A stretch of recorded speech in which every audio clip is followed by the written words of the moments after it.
سلسلہ زیمیہ کے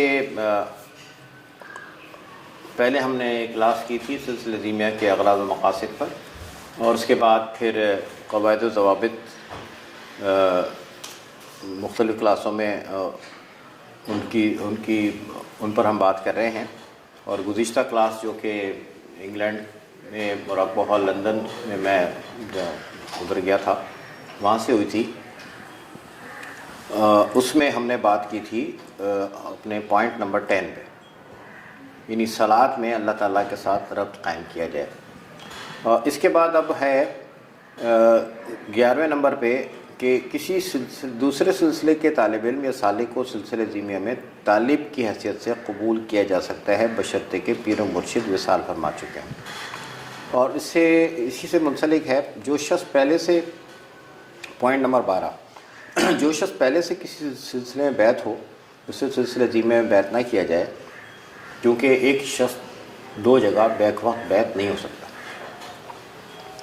اور نمبر 13 ہے کہ یہ بیعت جو ہوتی ہے یہ ون ٹائم ایک سمجھو کہ ایک عمل ہے، اس میں اس کے بعد پھر توڑی نہیں جاتی. تو اس لیے جو لوگ سلسلہ زیمیہ میں شامل ہونا چاہتے ہیں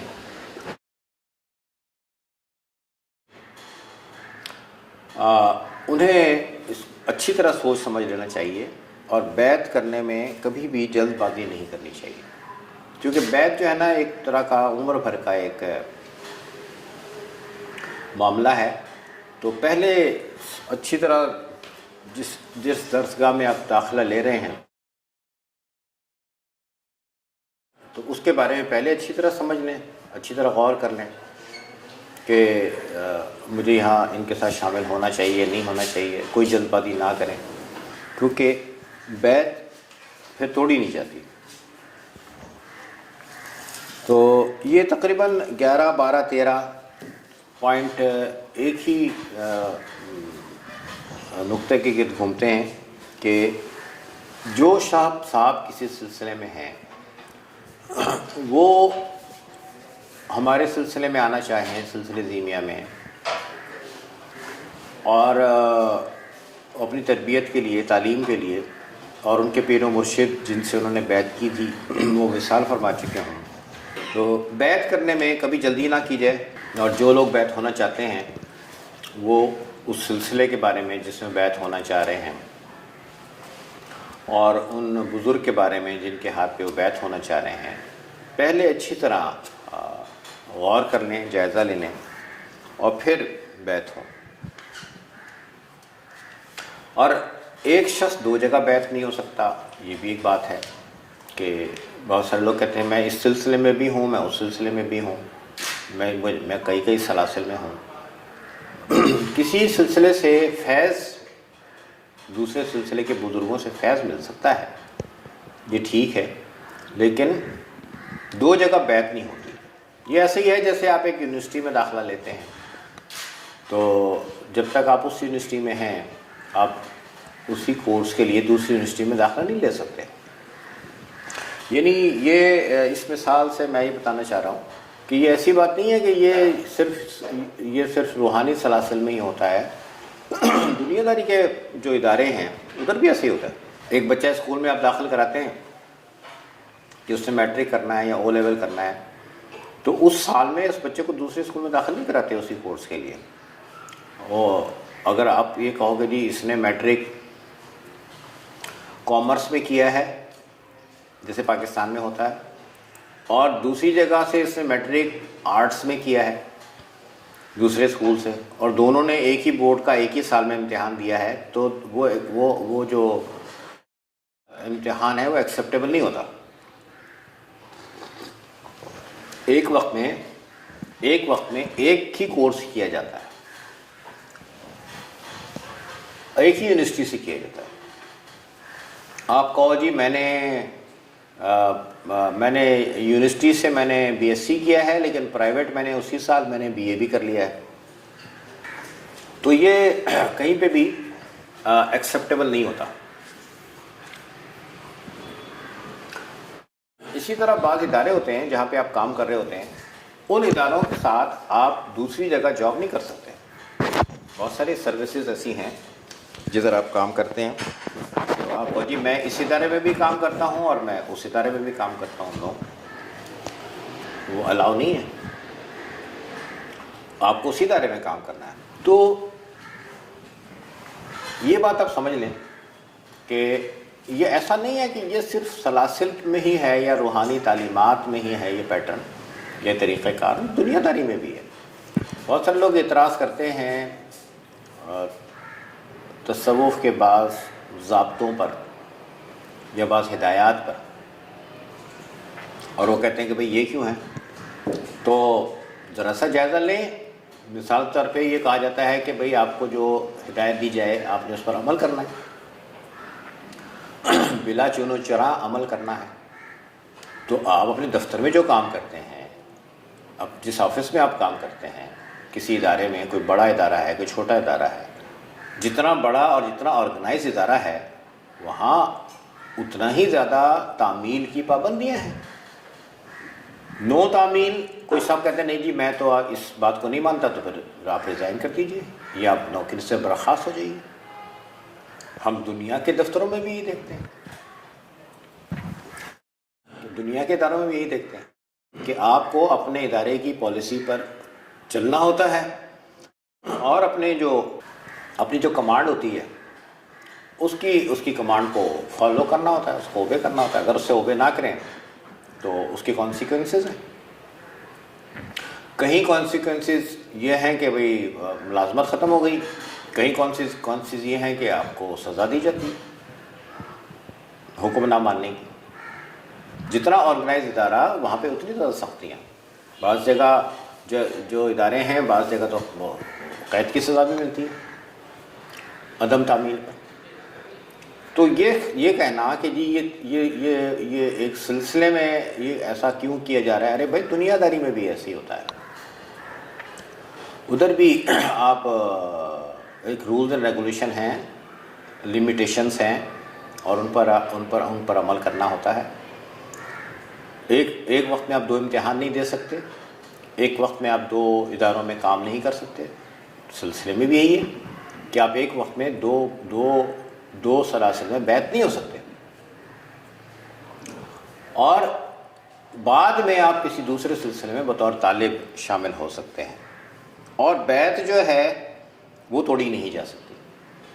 تو اس پہ بھی بہت سارے لوگ کہتے ہیں جی کیوں نہیں توڑی جا سکتی. ارے بھائی دنیا میں بھی ایسے ہوتا ہے. بہت سارے ادارے ہیں جو آپ جوائن کرتے ہیں، وہاں آپ اپنی مرضی سے ان سے پھر آپ کی ٹینیور ہوتا ہے کہ آپ نے وہاں اتنے سال کام کرنا ہے، پھر آپ کی ریٹائرمنٹ کی ایج ہے. اس سے پہلے آپ سے اپنی مرضی سے چھوڑ کے نہیں جا سکتے کہ جی میں جا رہا ہوں السلام علیکم کل سے میں نہیں آؤں گا. نہیں جا سکتے آپ. بہت سارے ادارے ایسے ہیں، سروسز ہیں، وہاں پہ کام کرنے والا یہ نہیں کہہ سکتے جی میں کل سے نہیں آؤں گا، سوری السلام علیکم. نو، بالکل نہیں. تو اسی طرح سلاسل میں ہے کہ آپ بیعت کھونے سے پہلے سوچ سمجھ لیں، بعد میں بیعت قائم رہے گی. بیعت ختم ہوگی تو وہ سلسلے کے بڑوں کی طرف سے ختم ہوگی، وہ ایکسپلشن کی صورت میں ختم ہوگی.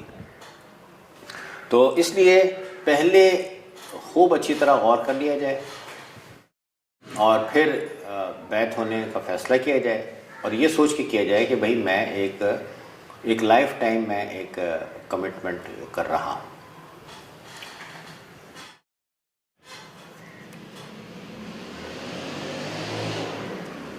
سلسلے عظیمیہ کے جو ذمہ داران ہیں ان پہ لازم ہے کہ وہ کسی کو اپنا مرید نہ کہیں بلکہ اس کو دوست کہیں. یعنی ایک تاثر ہے کہ بھئی پیر اور مرید ان میں ایک کافی حجابات ہوتے ہیں. جیسے کوئی بہت بڑے استاد اور اس کے شاگردوں میں ایک حجابات ہوتے ہیں. ایک ہوتی ہے رسپیکٹ، ادب، مرشد کا ادب بہت ہے، اور ایک ہے حجابات. بہت سارے حجابات ہمیں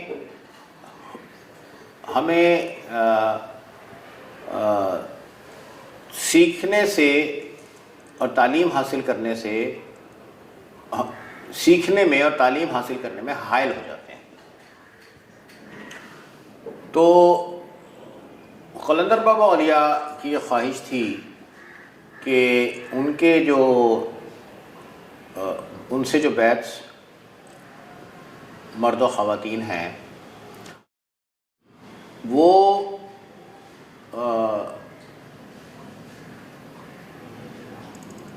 سیکھنے میں،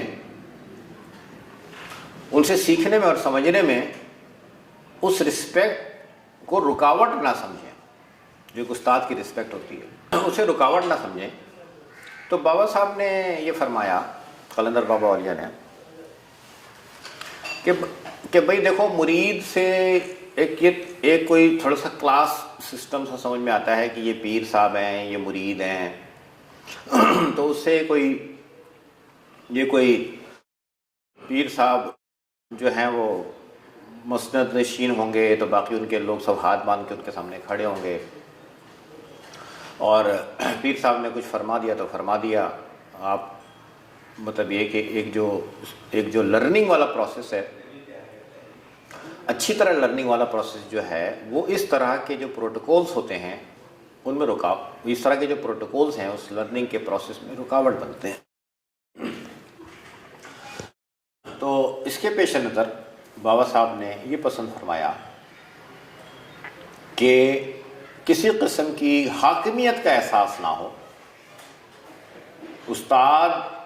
استاد کو، جیسے اب ہم اپنے کلچر میں دیکھتے ہیں، اپنے معاشرے میں استاد اور شاگرد میں حاکم اور محکومیت کا احساس نہ ہو، بلکہ وہ سب ایک دوسرے کو اپنا دوست سمجھیں۔ اور اس کا مقصد یہ ہے کہ ایک شاگرد کی بھی ایک بہت زیادہ رسپیکٹ کا احساس ہو سب لوگوں کو۔ شاگرد ہونا بھی ایک بہت رسپیکٹ فل ایک کام ہے، اور انہیں لرننگ میں کسی قسم کی کوئی حجاب، کوئی رکاوٹ وہ فیل نہ کریں۔ اسی سے لنک ہے نمبر 15 کہ سلسلے میں کوئی صاحب مجلس میں گدی نشین ہو کر نہ بیٹھیں، بلکہ ان کی نشست و برخاست عوام کی طرح ہونی چاہیے۔ مطلب یہی ہے کہ بھئی خواہ کا پروٹوکول بلا وجہ کا ایک ایسا کوئی ڈیکورم بنانا، اس کا مطلب یہ ہرگز نہیں ہے کہ استاد کی، مرشد کی، شیخ کی رسپیکٹ کمپرومائز ہوگی۔ نو، استاد کی، شیخ کی، مرشد کی جو رسپیکٹ ہے وہ تو بہت زیادہ ہے۔ جو دنیاوی ہمارے اساتذہ ہیں جنہوں نے ہمیں انگلش پڑھائی، اردو پڑھائی، سائنس پڑھائی، میتھمیٹکس پڑھائی، آرٹس پڑھایا، کامرس پڑھائی، جو بھی سبجیکٹ پڑھائے، ان کی بہت رسپیکٹ ہے۔ ہمیں سب کو اپنے اساتذہ کی بہت رسپیکٹ کرنی چاہیے۔ تو لیکن ساتھ ساتھ یہ ہے کہ اس بات کا بھی خیال رکھنا چاہیے کہ استاد کو اس بات کا بھی خیال رکھنا چاہیے کہ بہت زیادہ وہ پروٹوکول والی بات نہ ہو، تو اس سے ایک ماحول میں ایک لطافت رہتی ہے اور ذہن پر زیادہ بوجھ نہیں پڑتا، لرننگ پروسیس بھی آسان رہتا ہے، اور ایک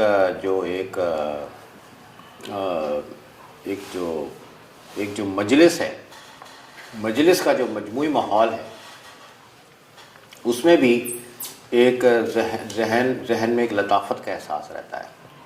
تو یہ بابا صاحب قلندر بابا اولیاء کے ذہن میں کبھی ایسی کوئی پروٹوکول والی بات نہیں رہی، نہ انہوں نے کوئی اپنا ایسا پروٹوکول رکھا کبھی، اور یہی انہوں نے ہدایت کی سلسلے کے سب لوگوں کو، اور انہی ہدایات کی روشنی میں ابا جی نے، ہمارے بابا صاحب خواجہ شمس الدین عظیمی صاحب نے یہ قواعد و ضوابط کے نکات تحریر کیے۔